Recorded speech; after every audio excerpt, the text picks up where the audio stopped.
Alright, yes, nkulamusizaako nnyo mukwano gwange najjo sinzo bango tuwuliriza webali kwekuumira ku mayingo gano aga Yugi Update TV era ng'okola kyamaanyi nnyo okubeerako nnyo. Mbalamusizaako nnyo. Kaakati nno omusajja abadde training okujoyininga police force yeekubye essasi eri mu ggye mu budde. Oluvannyuma lw'okuba ng'ali mu training bino byonna yabigwiriddewo. Oli ku Yugi Update TV gwatanatoyingako kirira wansi waliwo ekigambo subscribe kikoneko obeere nga otoyingako ddala bulungi nnyo mukwano gwange ali eyo ampuliriza. Kaakati nno ono owa police omwami yadde training okujoyininga Uganda Police Force yeekubye essasi oluvannyuma lw'okumukwasa emmundu. Mu bwangu nga baakamukwasa emmundu yeekubiddewo essasi ng'ali ku training. Police mu Masindi bino byonna gye bibadde era bakyagenda maaso n'okukola investigation ku suicide omwami ono gy'akoze.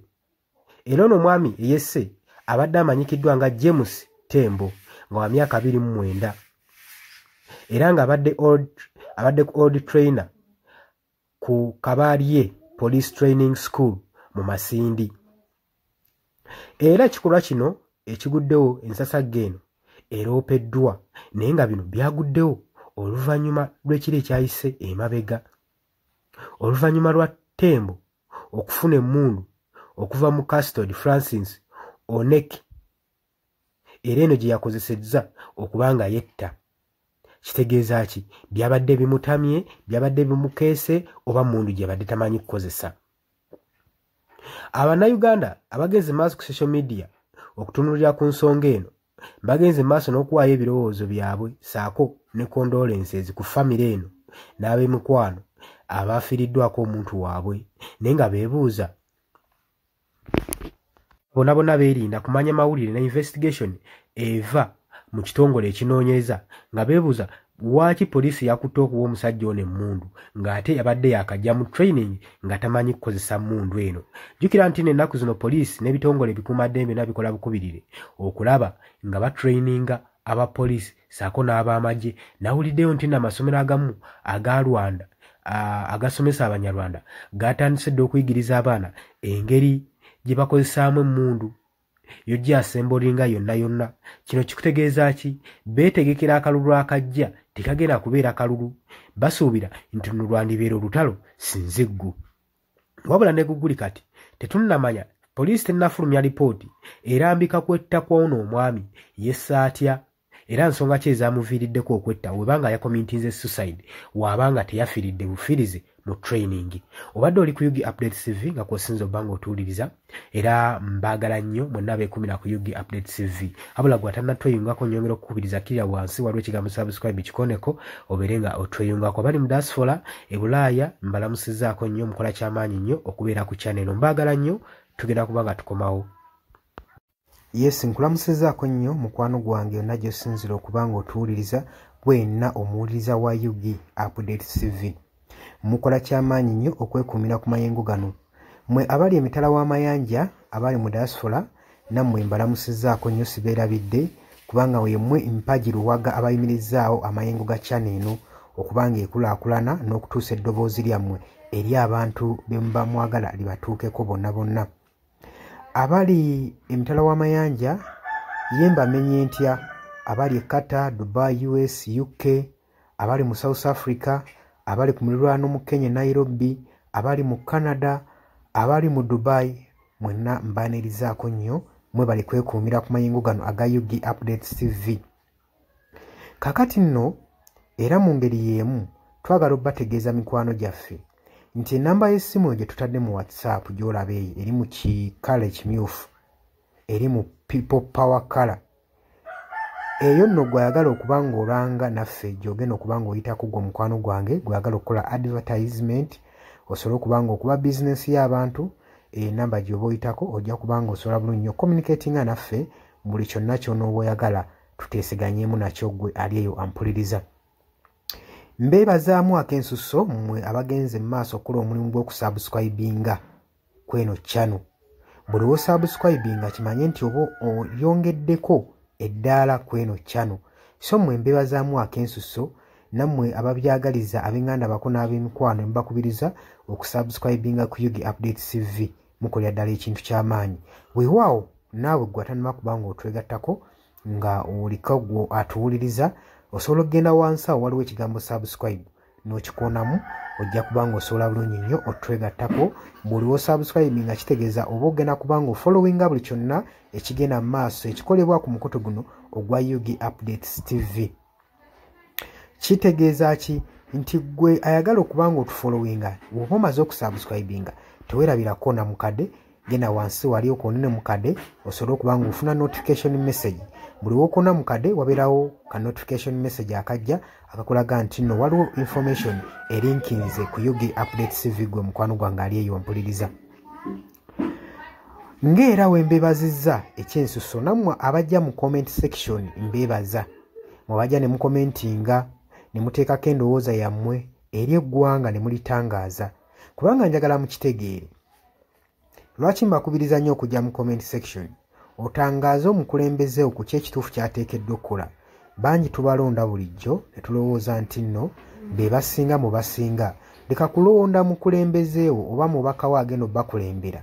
Gwe n'olowooza nti nno buli kimu agenda kuba akyemalirira. Kimanye nti nno omulonze bulonzi mukulembeze kukulembera oba kukulembera kitundu kyammwe. Mmwe bagenda okukulembera yemmwe bagenda okuba nga akiikirira bukiise eri yonna yonna mu gavumenti.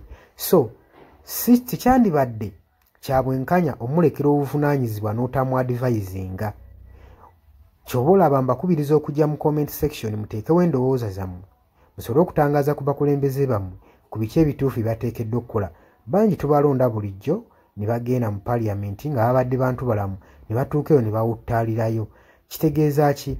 Nti olina okuba nga buvunaanyizibwa bwo okuzuukusa omubaka wo oba olaba nga yeebase. Gwe mukwano gwange ali eyampuliriza. Ne ntumirako nammwe abalwanira eddembe ly'enkyukakyuka mu ggwanga lyattu Uganda mukola ky'amaanyi nnyo okulwanirira enkyukakyuka. Gwe ali yeebase ng'ebintu tobiraba obanga olabanga ebitakukwatako bijja tuuka ekiseera bikwateko. Wabula ate gwe nkuzaamu amaanyi agenda mu maaso n'okuyiwawo omubiri ng'olwanirira enkyukakyuka. Bannange abantu abo mubeebazeemu ak'ensuso kubanga bakola ky'amaanyi nnyo obbaliidinga n'obbakulemberamu n'okubalaga ki ekituufu ekisaanidde okukolebwa. Mukimanye mu nsi bwe tuba tubaako bye tulwanirira oba bye tuluubirira, si lwakuba nti nno tukolerera oba abasinga bayinza olowooza nti omuntu ogenda mu maaso n'okuba nga alwanirira enkyukakyuka alina bye yeeyagaliza nga ye omuntu.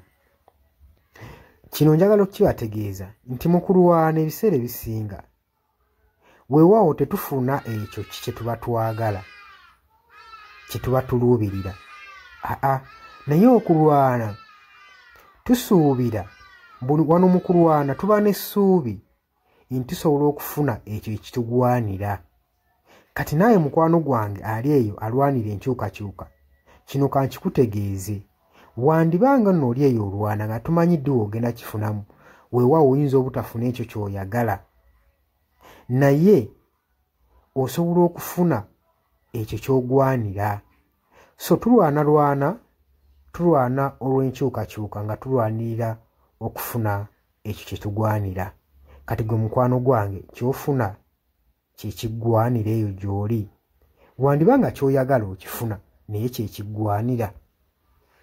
Bangi mugenda ne muwambatalira eyo mu bibiina by'obufuzi ne babafujjirira omusimbi. Yesi ssente ozifuna bazikuwa era obulamu bwo bweyagala, naye okakasa ekyo kye bakuwa kye bakufujjirira mu kabaasa kye kiggwanira. Ebiseera ebisinga ffe tetulwana olw'okuba nti nno twagala kufuna ebyo bye twetaaga. Nedda, wabula tutunuulira nnyo pointi eno nti kye tugenda oba kye tulwana kyenfuna kyengwanira. Mutuufu ogenda n'oweetunulamu n'olaba nga kyofuna si kyokola ki, si kyogwanira nga gwe munnansi.